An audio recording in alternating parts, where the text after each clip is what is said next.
ಕೊಪ್ಪಳ ಜಿಲ್ಲೆಯ ಜನತೆಗೆ ನಮಸ್ಕಾರ. ಕೊಪ್ಪಳ ಜಿಲ್ಲೆಯ 5 ವಿಧಾನಸಭಾ ಕ್ಷೇತ್ರದಲ್ಲಿ ಇರುವಂತಹ ಎಲ್ಲ ಅಭಿವೃದ್ಧಿ ಕಾರ್ಯಗಳನ್ನ ಉದ್ಘಾಟನೆ ಮಾಡಲಿಕ್ಕೆ, ಶಂಕುಸ್ಥಾಪನೆ ಮಾಡಲಿಕ್ಕೆ, ಭೂಮಿ ಪೂಜೆಯನ್ನ ಮಾಡಲಿಕ್ಕೆ ಅಕ್ಟೋಬರ್ 6ನೇ ತಾರೀಕಿನಂದು ಸನ್ಮಾನ್ಯ ಈ ರಾಜ್ಯದ ಮುಖ್ಯಮಂತ್ರಿಗಳಾದಂಥ ಸಿದ್ದರಾಮಯ್ಯ ಸಾಹೇಬರು, ಉಪಮುಖ್ಯಮಂತ್ರಿಗಳಾದಂಥ ಡಿ.ಕೆ. ಶಿವಕುಮಾರ್ ಅವರು, ರಾಜ್ಯದ ಎಐಸಿಸಿಯ ಅಧ್ಯಕ್ಷರು ಆದಂಥ ಮಲ್ಲಿಕಾರ್ಜುನ ಖರ್ಗೆ ಸಾಹೇಬರು ಕೊಪ್ಪಳ ಜಿಲ್ಲೆ ಕಾರ್ಯಕ್ರಮಕ್ಕೆ ಆಗಮಿಸ್ತಾ ಇದ್ದಾರೆ.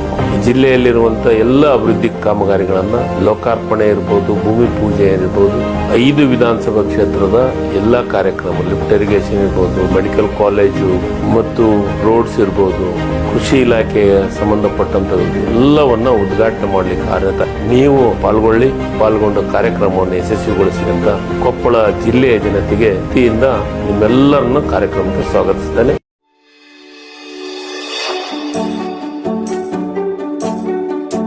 ನೀವಿನ್ನು ನಮ್ಮ ಚಾನೆಲ್ಗೆ ಸಬ್ಸ್ಕ್ರೈಬ್ ಮಾಡಿಲ್ಲವೇ?